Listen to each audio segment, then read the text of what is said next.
C'est bon, je commence? Bon, alors bonjour à tous. Je m'appelle Hervé Darichon, je travaille chez Orange et je vais vous parler donc de Swagger pour documenter son API. Donc tout d'abord, je vais vous passer l'agenda vite fait. Qu'est-ce que Swagger? Pourquoi Swagger? Dans la phase de design de l'API, comment on l'utilise? Après, comment on peut bootstrapper le démarrage de son application, de son API. Après, comment on expose la documentation, et puis une petite conclusion. Tout ça en 15 minutes avec une ou deux minutes de démo. Je vais essayer d'aller vite, sans parler trop vite, parce que sinon, c'est désagréable. Donc, qu'est-ce que Swagger? Alors, Swagger, à la base, c'est une spécification qui a pour but de définir un espèce de métalangage qui va permettre de documenter votre API. Pourquoi on veut documenter son API? Ce qu'on voit, c'est que, alors quand je dis API, je fais un abus de langage, je parle que d'API REST, donc de web, pas d'API interne en langage, etc. Pourquoi on veut documenter son API? Ce qu'on voit, c'est que de plus en plus, chaque fois qu'on fait un service, le gros plus de son service, c'est d'avoir une intégration qui est facile et faite entre différents systèmes. Quand on voit par exemple Slack, qui a un truc qui marche bien, son gros plus, c'est d'avoir une intégration de plein d'autres outils, etc. Et donc de passer par des API, et donc c'est plutôt intéressant. Voilà, donc actuellement sur Swagger, il y a deux versions, la 1.2 et la 2.0, sachant qu'il faut utiliser la 2.0 parce que la 1.2 est un peu obsolète. Et actuellement, c'est pas un standard, c'est pas un vrai standard qui est normalisé, etc. Le but qu'ils veulent avoir, c'est d'avoir une espèce de standardisation dans de facto d'utilisation, et donc c'est qu'ils essayent de faire. Donc voilà, alors pourquoi chez nous on a utilisé Swagger? On a utilisé Swagger parce que en gros il y a un écosystème qui est relativement riche. Je vais essayer de vous le montrer rapidement, toujours dans mes 15 minutes. Il y a une communauté qui est assez vivace sur GitHub, tout est open source, avec pas mal avec une licence GPLv2. Et donc ce qu'on peut voir, c'est qu'il y a pas mal de contributeurs sur tous les différents projets. Il y en a un paquet. Donc on a ce que je vais vous montrer, donc la partie editor, la partie UI et la partie CodeGen, mais on a tout un tas de trucs, Swagger.js, Swagger Core, etc., qui sont utilisés en interne. Donc c'est un système ouvert et open source qui sont utilisés, que l'on peut utiliser et sur lequel on peut contribuer. Voilà. Et ce qui est intéressant, c'est qu'il accepte, alors en tout cas sur la partie Java, ici, on accepte deux méthodes pour faire de la conception de documentation. À la fois ce qu'on peut appeler du design first, c'est-à-dire qu'en fait, via l'éditeur, on va créer sa spécification, sa documentation de son API, et après, derrière, on va pouvoir générer son code, etc., démarrer son API. Par contre, si on a déjà du code, via des annotations, etc., on a un plugin qui existe, qui est un plugin Maven qui permet, alors je parle de Java, qui permet de générer en fait la documentation à partir de son code. Et donc c'est ce que nous on appelle plutôt la méthode code first par rapport au design first. Donc comment ça marche? Pour Swagger, ce qu'on va faire, c'est qu'on a sur une démarche qui est plutôt design first, donc orientée avec plutôt des gens qui sont fonctionnels. Donc là, je parle pas de petites startups, etc., avec donc on a plutôt tendance à commencer par le code. Sur des grands groupes, on a tendance à avoir des équipes qui sont dédiées aux fonctionnels, etc. Et donc c'est eux avec qui on va travailler pour générer en fait cette spécification, cette documentation. Et donc on va avoir un éditeur qui est online, que l'on peut avoir à l'URL que je vous ai mis là, ou on peut le faire tourner en privé sur son cloud, sur ses serveurs, etc. C'est à base de Node.js. Il y a un projet à prendre, etc. Et même ils sont devenus hyper hype, puisque maintenant on peut le faire tourner dans du Docker. Donc voilà, je vais vous montrer vite fait ce que ça donne comme outil. Hop, voilà. Donc c'est génial. Il manque un bout, voilà. Donc en fait, en gros, on a un éditeur avec à la gauche la spécification qu'on écrit, donc soit en YAML, soit en JSON, là c'est du YAML, et à droite on a une interface graphique qui nous donne à peu près ce que va donner votre API, les différents verbes, etc. Donc on a une première partie ici qui est plutôt une partie de métadonnées qui va jusqu'à définition et qui va parler un peu de l'API, sa version, etc.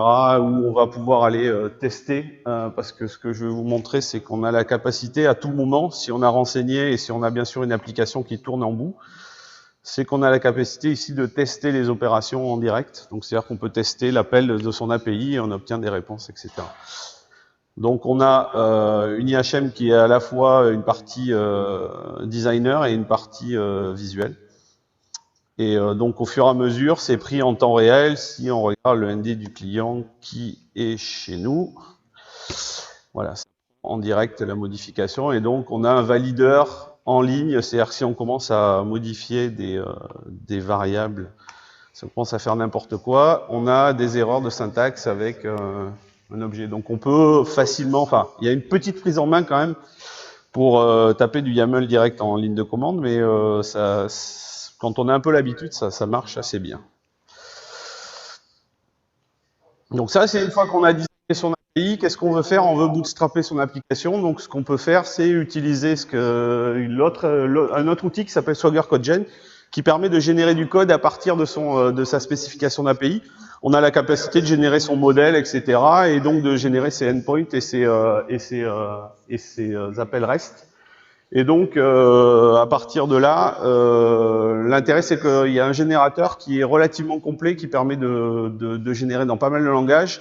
Il y a deux parties. Il utilise d'un côté la spécification pour générer et comprendre l'API et générer les classes. Et deuxièmement, il utilise un système à base de template moustache, donc qui sont totalement configurables.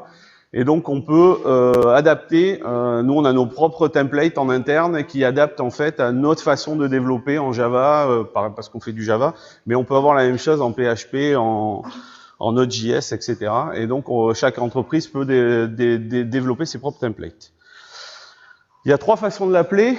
Ce que je vais vous montrer vite fait, c'est dans Swagger Editor. Vous allez voir, il y a un menu, j'ai pas cliqué dessus, mais je vais vous le montrer. On peut générer comme ça dynamiquement son bootstrap d'application. On peut l'appeler à partir de shell script via des commandes shell. Et il y a un plugin Maven qui permet de le mettre dans l'intégration continue, etc. Et qui permet donc automatiquement de générer son application à partir de sa spec. Donc ce qu'on voit, c'est qu'ici, je peux générer la partie serveur dans différents langages. On voit bien, donc il y a Node.js, Calatra, etc. Et on a une partie cliente qui permet de faire il y a un paquet de trucs. Voilà. Et donc on obtient directement un projet qu'on peut inclure. Par exemple, pour celui de Java, ça va donner un projet Maven qui est qu'on peut directement inclure. Hop. Exposer sa documentation. Donc c'est bien, mais le but c'était quand même de communiquer communiquer avec l'extérieur son API et sa documentation. Et donc pour ça, il y a un projet qui s'appelle Swagger UI qui permet de faire une IHM web. Cette IHM web donc va exposer la documentation qu'on a écrite et donc qu'on peut mettre sur un serveur et qui est à disposition. Et donc les consommateurs peuvent aller voir cette documentation. Il y a plusieurs parties. Il y a une partie technique. Si vous avez mis des objets dans les headers, etc., ça va apparaître. Et en même temps, une partie fonctionnelle, vous pouvez déclarer vos variables, donner leur nom, leur explication, etc., à quoi ils servent, etc. Et donc, vite fait, je vais vous montrer la partie Swagger UI. Donc, je pense que pas mal, enfin, je sais pas si vous connaissiez Swagger, mais c'est plutôt cette partie-là qu'on connaît avant. Bon, ben, j'ai mis parcours, je vais ralentir, excusez-moi. Donc, c'est plutôt généralement ce qu'on voit. Par exemple, Kubernetes a une exposition sous forme de Swagger de son API. Et donc, on retrouve, en fait, j'ai pris le même fichier JSON. En fait, en gros, c'est ce fichier-là qu'on récupère et qu'on injecte sur un serveur. Et donc, ça permet d'avoir une description de son API. Et donc, ce qu'on peut voir, c'est qu'on peut avoir soit une vision modèle, soit une vision plutôt orientée JSON, etc. Et il y a la capacité donc de saisir en ligne les différents champs qui ont été définis. Ça, en fait, j'ai pas à développer quoi que ce soit. C'est juste parce que j'ai utilisé les bonnes balises, etc. dans ma spec qu'il me propose ces différents champs, donc ces espèces de petits formulaires. Et si je rentrais les bonnes informations et que c'était branché sur une application qui répond, et cette application-là, ça peut être par exemple ce que j'ai utilisé avant, Swagger CodeGen. En un quart d'heure, c'était pas trop faisable, donc je l'ai pas fait. Mais on aurait pas imaginé utiliser le Swagger CodeGen pour générer la version stub de notre application et de répondre toujours les mêmes réponses, par exemple. Et ainsi de suite. Et de ce fait-là, quand on clique sur Try It Out, ça va aller requêter notre application et obtenir la réponse. Donc on retrouve nos deux verbes différents et bon, autant de verbes qu'on a dans la spec qu'on va retrouver dans cette IHL. Donc voilà. Donc, finalement, je suis allé trop vite, mais c'est pas grave. En conclusion, ce qui est important, c'est effectivement, je pense, pour tout service qui est exposé sur Internet, voire même en interne, sur des SI un petit peu compliqués, d'avoir une véritable documentation de son API, parce que ce qu'on voit, c'est qu'il faut de moins en moins avoir de points de jonction entre le consommateur et le fournisseur des services, ce qu'on faisait avant. Donc, ce qu'on essaie d'avoir, c'est des liens les plus H possibles, et que donc un consommateur qui a envie de consommer notre service puisse le faire de manière la plus autonome possible et le plus facilement, parce qu'on est tous relativement feignants. Et si on commence à vouloir consommer un service et que c'est très compliqué, ou que ça répond pas tout de suite et que ça marche pas de suite, généralement on passe à la suite. Swagger, c'est pas mal pour ça. Ça permet de faire une documentation relativement technique. Elle est très orientée développeur quand même, donc on s'adresse vraiment aux consommateurs côté développeur, pas forcément des fonctionnels. Et donc, ce qui est intéressant, c'est qu'en fait, Swagger, ils sont partis de l'objet de base qui est une spécification, une documentation. Mais par contre, ce qui est relativement intéressant, c'est qu'ils ont commencé à étoffer tout un tas d'outils, donc ceux que je vous ai montrés, plus il y en a un qui valide par exemple la spec, et donc de ce fait-là, on a un nombre d'outils relativement important et relativement intéressant qui permet en fait de prendre de bout en bout sa documentation du début jusqu'à la fin de sa phase de design. Donc en gros, on commence par designer, après on peut relativement rapidement sortir des serveurs de bouchons qui peuvent être consommés donc par des applications consommatrices relativement rapidement, ou voire des équipes différentes, même au sein d'un même projet. Et après, derrière, donc, il y a une partie exposition sur un site web qui permet d'avoir de faciliter l'utilisation à des consommateurs externes. Donc tout est open source et ouvert. Et donc on peut contribuer, etc. Les gens sont plutôt sympas, on a fait quelques contributions, ça s'est plutôt pas mal passé, on n'a pas eu de problème. Voilà. La seule dernière remarque que je voulais faire, c'est que SmartBear, qui est en fait la société qui possède SOP8, vient de racheter, j'ai pas encore saisi totalement qu'est-ce qu'ils ont racheté dans Swagger, parce que la majeure partie était, je pense que c'est la société qui s'appelait Wordnik avant, il me semble. Ils les ont rachetés, on voit qu'il y a des gens qui font des transfuges entre l'ancienne société et SmartBear petit à petit. Donc la grosse question, c'est est-ce que ça va avoir un impact? Bon, c'est une société qui a plutôt les reins solides, donc ça peut être bien vu. Après, il faut voir leur stratégie qu'ils ont derrière leur outil. Est-ce que c'est l'acheter, l'abandonner, tout intégrer dans SOP8, etc. Je ne sais pas vous dire encore. Ça a été fait en septembre là cette année. Enfin, moi, j'ai le découvert là. Et avant, c'était pas le cas, donc je pense que il va falloir suivre un petit peu, voir ce que donne en fait la suite de SmartBear. Voilà, j'ai même du temps pour des questions. 2 minutes. Ah ben allez-y. Ouais. C'est quoi tes conseils pour la maintenance de la documentation? Est-ce que tu préfères le maintenir manuellement? Ouais, soit dans le code, soit dans le. Alors on a eu plein de débats chez nous. On a des projets qui ont dit ah non, moi c'est dans le code, c'est le code qui fait foi, etc. Ce qu'on voit, c'est que ce qu'on essaie d'avoir, c'est une boucle, parce que alors chez nous c'est très cloisonné, donc en fait il y a des modifications qui sont plutôt portées par des fonctionnels et d'autres plutôt qui sont dans le dev. Donc de ce fait-là, ce qu'on essaie de mettre en place, c'est une boucle infinie de mise à jour. Et donc de ce fait-là, on l'a complètement intégré dans l'intégration continue. Et donc ce qui se passe, c'est qu'on récupère c'est sur un repository les JSON, on les récupère, on les rebuild. Et ce qu'on fait, c'est que notre génération, elle génère pas forcément une implémentation, mais elle génère en fait l'interface, des classes d'interface. Alors je vous parle que de Java, hein, si c'est d'autres langages, c'est peut-être plus compliqué. Mais on génère que l'interface, qui fait que dans le code, si la modification elle vient du fonctionnel, il la prend. Ça modifie ton interface et donc le développeur est obligé de corriger pour avoir l'implémentation phase. Si on fait une modification dans le code, il y a un autre plugin qui peut te régénérer le JSON. Donc on n'est pas encore tip-top sur du 100% où tout se passe bien, on peut avoir des petits problèmes.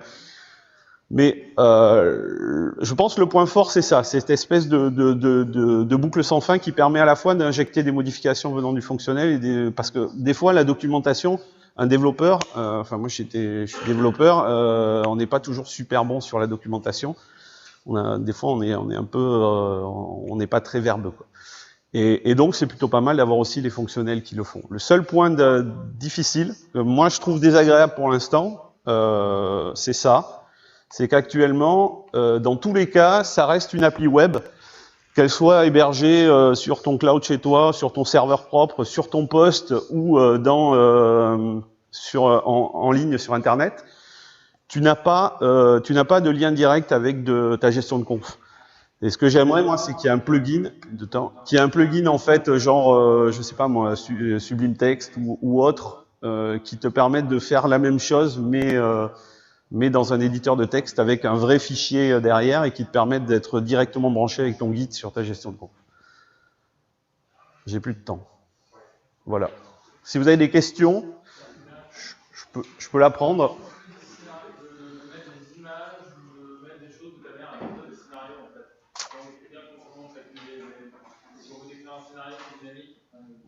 Alors, ce qu'on a, nous, c'est qu'on a fait un wiki à côté. Là-dedans, il n'y a pas. Ça, c'est le premier choix. Ça, c'est plutôt le scénario, genre de expliquer le scénario plutôt que le faire à la main, quoi. Ouais. Il n'y a pas. Ouais. Pour l'instant, non. Il n'y a pas. Nous, on a en plus de ça, c'est la doc technique pour le développeur. On a un wiki où on fait la documentation de l'API à part. C'est pas. Alors, on a tout intégré dans le même portail, mais ce qu'on voit effectivement, c'est que cette partie-là, elle n'est pas prise en compte par l'outil encore. Voilà. C'est bon? Bon, mais merci beaucoup.